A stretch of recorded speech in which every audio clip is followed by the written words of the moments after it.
हमने कहा था हमारी सरकार बनेगी, 3 तलाक की प्रथा को हम समाप्त करेंगे। लोगों ने यह कहा दूसरे धर्म के लोगों के मामले में आपको हस्तक्षेप करने का क्या अधिकार है? बहनों भाइयों, हमारा भारत एक है, हमारा भारत अखंड है। हम पूरे भारत में रहने वाले लोगों को अपना परिवार का सदस्य मानते हैं, चाहे वह हिंदू हो, मुसलमान हो, ईसाई हो, पारसी हो, यहूदी। हम टुकड़ों में बांटकर समाज को देखने के आदी नहीं है। हमें लगा भले ही वह मुस्लिम धर्म को मानने वाली हमारी बहन हो, मां हो, चाहे किसी भी धर्म की मानने वाली कोई बहन और मां हो, बहनों भाइयों, वह हमारी भी बहन है, हमारी मां है। यदि उसके ऊपर जुल्म होगा तो हम वोट की चिंता नहीं करेंगे, वोट को ठोकर मारकर उसकी कठिनाइयों का हम समाधान करेंगे। और आपने देखा कि जब हमको संसद में बहुमत मिल गया तो चुटकी बनाकर 3 तलाक की प्रथा को हमने समाप्त कर दिया।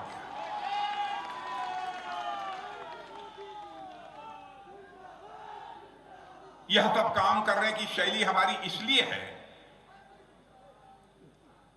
क्योंकि राजनीति में बहुत सारे ऐसे लोग हैं जो केवल अपने परिवार को ही जनार्दन मानते हैं, परिवार को ही केवल भगवान मानते हैं। लेकिन भारतीय जनता पार्टी केवल परिवार को ही अपना भगवान नहीं मानती, परिवार को ही अपना जनार्दन नहीं मानती, बल्कि हिंदुस्तान की जनता को अपना भगवान मानती है, जनता को अपना जनार्दन। इसलिए हम यह सब सारे काम करते हैं। अब आप सब लोगों को मालूम है, हम लगातार लंबे समय से यह कहते चले आ रहे हैं, जहां तक मुझे याद है 1984 से, कि जिस दिन केंद्र में हमारी सरकार बन जाएगी और संसद के दोनों सदनों में बहुमत मिल जाएगा तो अयोध्या की धरती पर भव्य राम का मंदिर बनने से दुनिया की कोई ताकत हमें रोक नहीं पाएगी।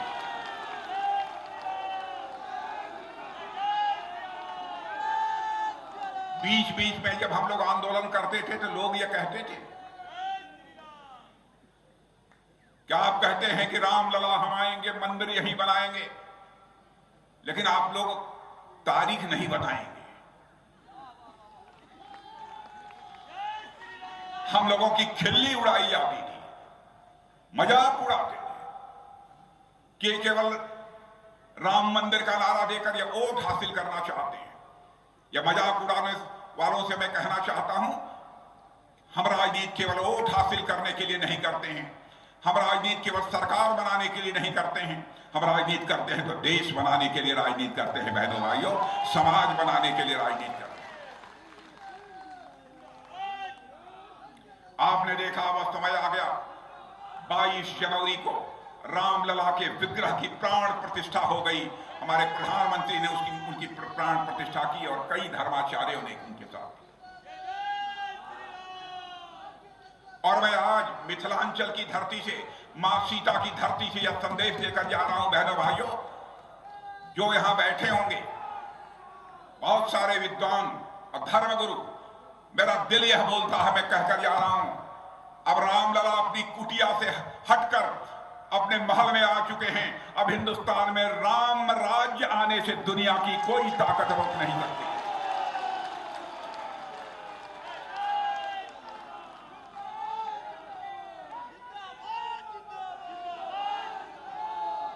भारतीय जनता पार्टी की सरकार का जहां तक प्रश्न है, आपने देखा होगा कि इसके पहले की कांग्रेस की सरकारें थी, उन सरकारों पर बराबर भ्रष्टाचार के आरोप लगते थे, तरह तरह के भ्रष्टाचार के आरोप लगते। कभी जीप घोटाला हो रहा है, कभी बैंक घोटाला हो रहा है, कभी 2G घोटाला हो रहा है। यहां तक कि कांग्रेस के मंत्रियों को भी जेल की हवा खानी पड़ी है। बहनों भाइयों, मैं आपसे पूछना चाहता हूं, क्या हमारी भारतीय जनता पार्टी की सरकार को काम करते हुए तो लगभग 10 वर्ष होने जा रहे हैं, क्या हमारे किसी सरकार के मंत्री के ऊपर कोई भ्रष्टाचार का आरोप लगा है? मैं आपसे पूछना चाहता हूं।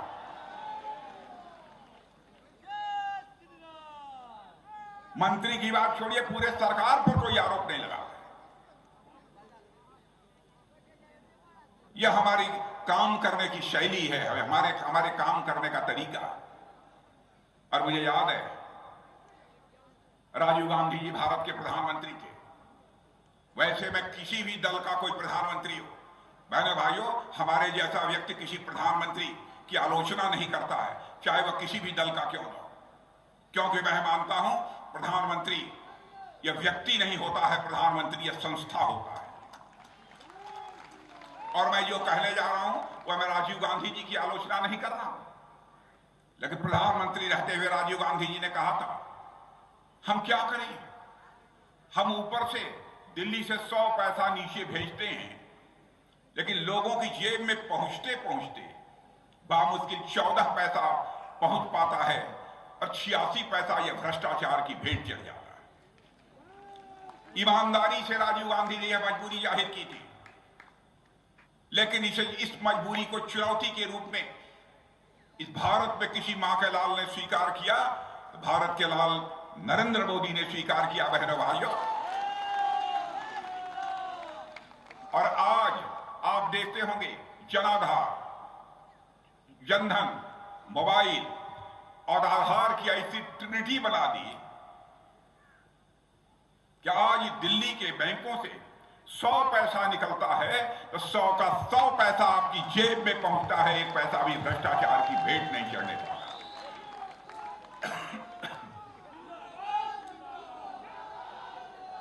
इस बात की चर्चा मैं इसलिए कर रहा हूं, भ्रष्टाचार को यदि समाप्त करना है तो भ्रष्टाचार भाषण देकर समाप्त नहीं किया जा सकता है। भ्रष्टाचार को यदि समाप्त करना है तो व्यवस्था में परिवर्तन करना होगा। और हमारी सरकार यह व्यवस्था में परिवर्तन लाने का काम कर रही है।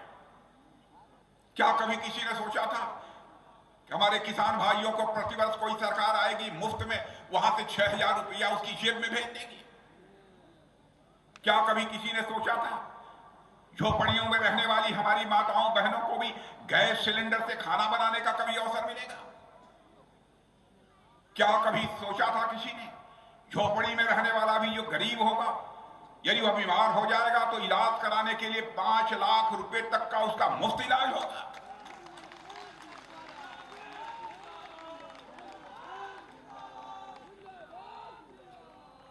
कई ऐसे काम हमारी सरकार ने किए। सारे कामों की यदि मैं गणना करूं तो इसमें लंबा समय लग जाएगा। बहनों भाई, बराबर कांग्रेस जब भी चुनाव के मैदान में उतरती थी तो कहती थी हम गरीबी समाप्त करना चाहते हैं। 50 वर्षों तक अखंड हुकूमत इस आजाद भारत में यदि किसी ने किया है तो कांग्रेस ने किया है। क्यों नहीं गरीबी समाप्त हुई? और आज मैं दावे के साथ कह सकता हूं 10 वर्षों के अंदर ही हमारे प्रधानमंत्री मोदी ने करिश्मा कर दिया है। बहनों भाइयों, गरीबी रेखा के नीचे जीवन निर्वाह करने वाले गरीबी रेखा के नीचे जीवन निर्वाह करने वाले 25 करोड़ लोग आज उस गरीबी रेखा से बाहर हो गए हैं। बहनों भाइयों, यह मैं नहीं कह रहा हूं, नीति आयोग कह रहा है। और बहुत सारी हमारे अंतरराष्ट्रीय जो ऐसी फाइनेंशियल फर्म्स हैं वह कह रही हैं 25 करोड़ लोग अब उस गरीबी के संकट से बाहर हो गए हैं। यह है भारत के बारे में लोग कहते थे यह भारत तो कमजोर भारत है, जो जब चाहता था तब भारत को आंख दिखा देता था। बहनों भाइयों, अब यह नहीं चलने वाला है। आपने एक बार देखा, मैं भारत का गृह मंत्री था, उसी समय पाकिस्तान से कुछ आतंकवादी आकर रात में सोए हुए हमारे सेना के जवानों पर कातिलाना हमला कर दिया। उसके बाद प्रधानमंत्री जी, मैं, 1-2 और लोग साथ बैठे। बहनों भाइयों, 10 मिनट में फैसला कर लिया हमारे प्रधानमंत्री ने। उसके बाद आपने देखा कि हमारे बहादुर सेना के जवानों ने सीमा के इस पार नहीं, जरूरत पड़ी तो सीमा के उस पार जाकर आतंकवादियों का सफाया करने में कामयाबी हासिल की।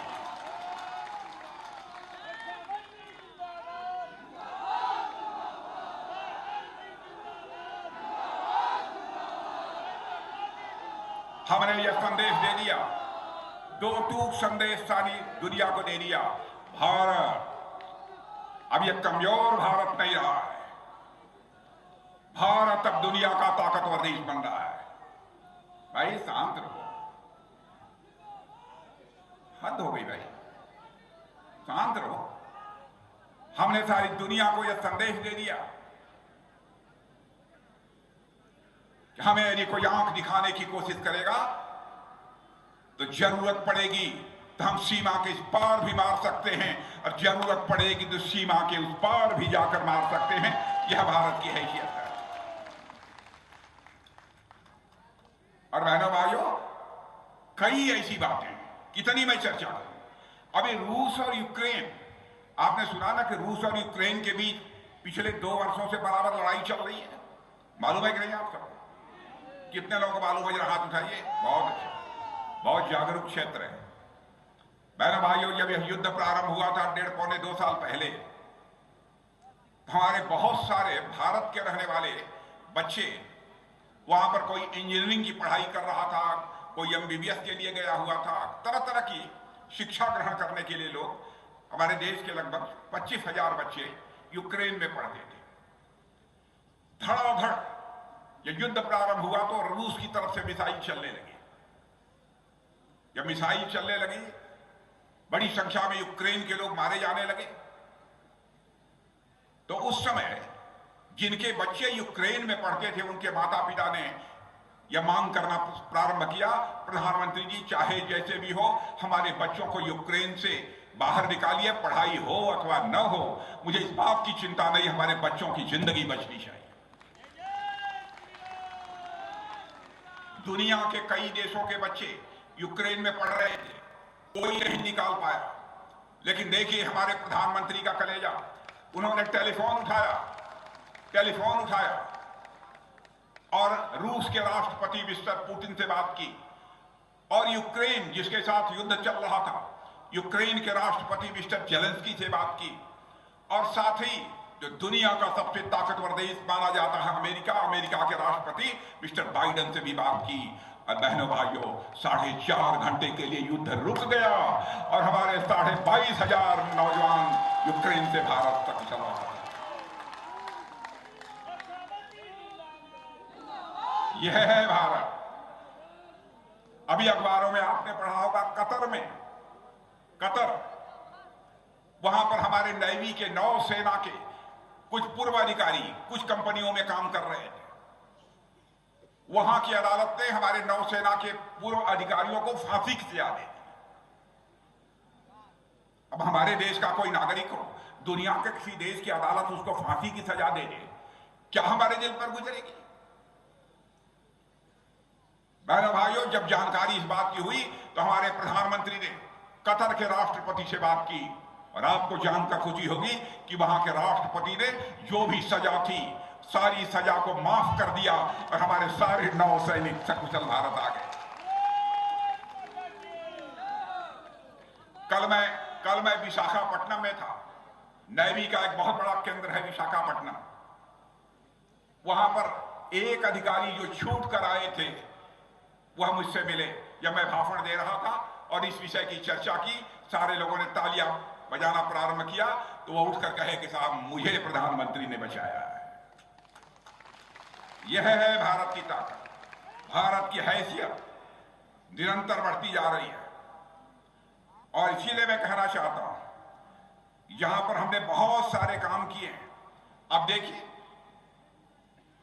भारत की एक संस्कृति है, भारत की एक परंपरा है, हम उन सब सारी चीजों का भी ध्यान रखते हैं।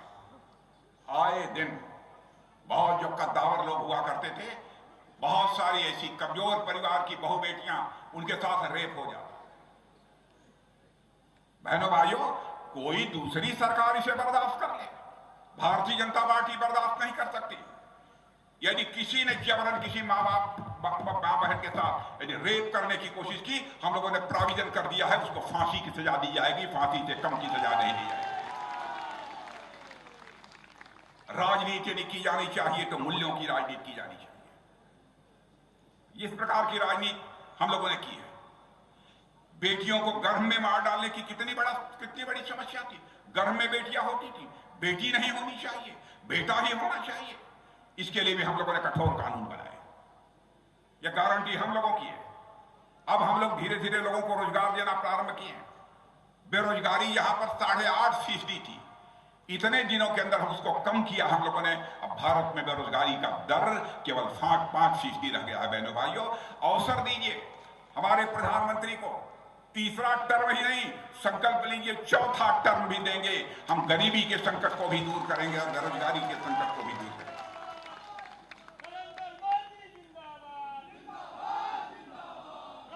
और इतना ही नहीं, माताओं बहनों को विधानसभाओं में और संसद में भी 33% का आरक्षण 30-32 वर्षों से लगातार कांग्रेस कहती रही, लेकिन वह नहीं कर पाए संसद के दोनों सदनों में बहुमत रहने के बावजूद। लेकिन इस काम को यदि किसी ने किया है तो भारतीय जनता पार्टी ने किया है। बहनों भाइयों, हमारा चरित्र है, जो हम कहते हैं वह करते हैं। हम विश्वसनीयता का संकट किसी भी सूरत में भारत की राजनीति में पैदा नहीं होने देंगे। हम चुनाव के परिणामों की चिंता नहीं करते। क्या कभी आपने सोचा था पाइप से लोगों के घरों में पानी पहुंचेगा? क्या कभी सोचा था गरीब माताओं बहनों के भी, गरीब परिवारों के घर भी शौचालय बनेंगे? कोई प्रधानमंत्री शौचालय की चिंता कर रहा है, स्वच्छता की चिंता कर रहा है? इससे बड़ी संवेदनशीलता किसी प्रधानमंत्री की और क्या हो सकती है?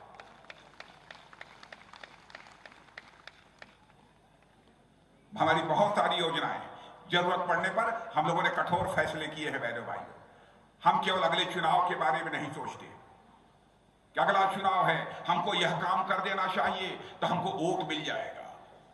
हम इस बात की चिंता नहीं करते। हम इस बात की चिंता करते हैं कि हम वो कौन सा काम कर दें ताकि हमारे भारत माता का मस्तक ऊंचा हो जाए। हम इस तरीके से सोचने वाले लोग। हम लंबी योजना बनाते हैं। अब एक बैंक के बारे में, बैंक से आप सबका काम लेना देना है। जानते हैं बैंक में क्या हुआ? एक बार हम लोगों ने कठोर निर्णय ले लिया बैंक के बारे में, तो उसमें नॉन परफॉर्मिंग एसेट बोलते हैं, जिसमें कि उसका कोई माने वो पैसा डूब जाता है, उसको नॉन परफॉर्मिंग एसेट बोलते हैं। वो लगभग 11.5% के आसपास हो गया था, 11.5% आसपास। हम लोगों ने कुछ कठोर निर्णय लिए, कुछ पाबंदियां लगाई। अब वो 3.5% से नीचे आ गया। मेरे बहनों भाइयों, 3.5% से नीचे आ गया। अब वही बैंक जीरो बैलेंस खाता खोल रहे हैं, बिना पैसे के खाता खुला है। मैं दावे के साथ कह सकता हूं, यहां भी हमारी कुछ माताएं बहनें होंगी अथवा लोग होंगे गरीब, जिनका कि जीरो बैलेंस खाता खुला है। जिनका खुला है जरा हाथ उठाइए, जीरो बैलेंस खाता किनका खुला? क्या कभी कल्पना किया था आपने कि बिना पैसा दिए बैंक में हमारा खाता खुल जाएगा?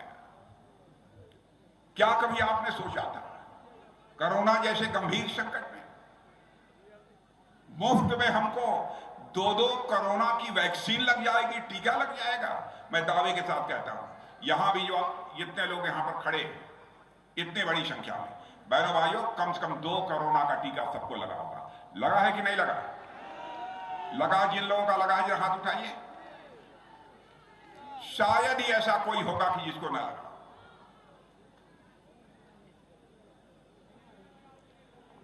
और कोरोना के संकट के दौरान भी जिस हालत यह थी, उस समय टीका, वैक्सीन भारत में बनता ही नहीं था। तो हमारे प्रधानमंत्री दौड़े दौड़े बंगलोर गए, वहां के वैज्ञानिकों से मिले, कहा क्या इसको बनाया नहीं जा सकता? हमारे वैज्ञानिकों ने कहा सारा देश के सहयोग लेकर हम इसको चटपट तैयार कर सकते हैं।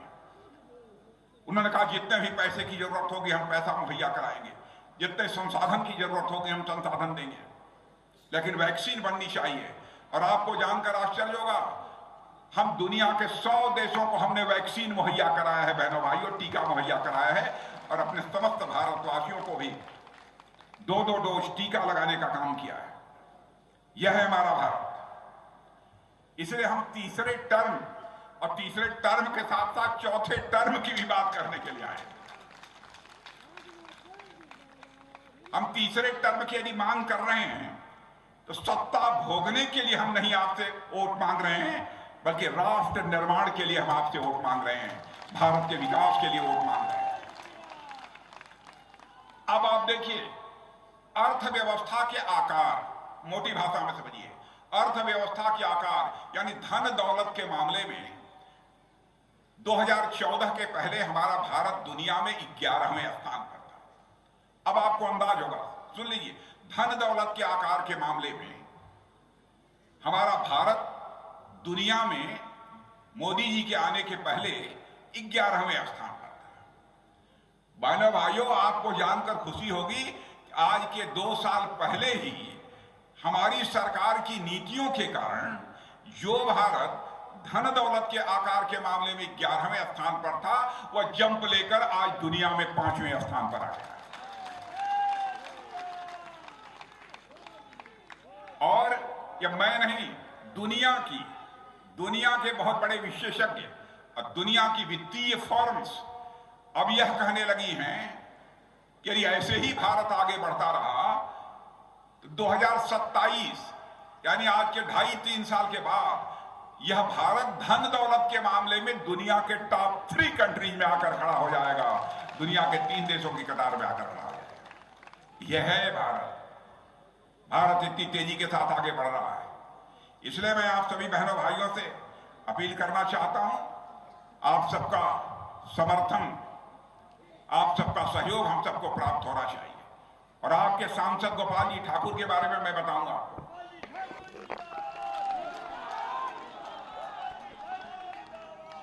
मैं गोपाल जी ठाकुर में जहां सादगी देखी है, गोपाल जी ठाकुर में जहां सरलता देखी है,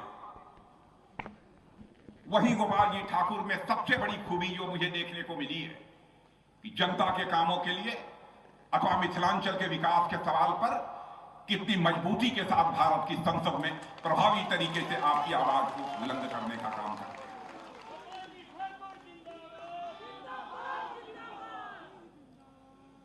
और बराबर इनका हाव भाव, वेशभूषा, बातचीत की शैली मिथिलांचल की शैली और संस्कृत का संदेश देती है भारत की संसद में। मेरे बहनों भाई, आज इस मिथिलांचल में आकर सचमुच मुझे बेहद खुशी हुई है। और देखिए, हमारी सरकार का है कौन करिश्मा। राजेंद्र बाबू को भूल गए थे लोग। एक ही परिवार को भारत रत्न मिलता था, मिले, हमको कोई आपत्ति नहीं है, लेकिन क्या राजेंद्र बाबू को भारत रत्न नहीं मिलना चाहिए था? किसने दिया? किसने दिया? बोलो फिर, किसने दिया?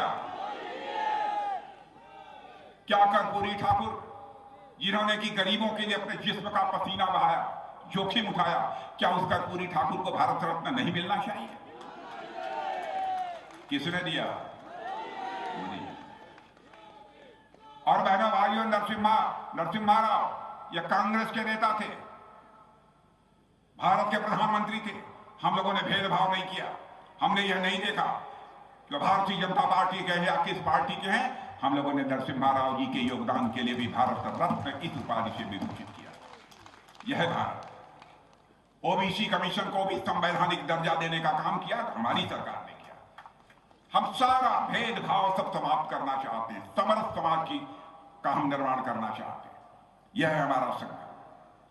और आप सबका यदि ऐसे ही आशीर्वाद प्राप्त होता रहा तो मैं दावे के साथ कह सकता हूं, 100 वर्ष समाप्त होने के कुछ वर्षों के बाद, लोग तो 2070 कहते हैं, लेकिन हमारे मोदी जी का प्रयास है कि 2047 यानी आजादी के 100 वर्ष पूरे होते होते भारत दुनिया का एक सबसे ताकतवर देश बन जाए। और मैं एक ही बतला दूं, रक्षा मंत्री होने के नाते, पहले जो है ये तोप, गोले, मिसाइल, एमिनेशन, बारूद हम लोग दुनिया के दूसरे देशों से लेते थे।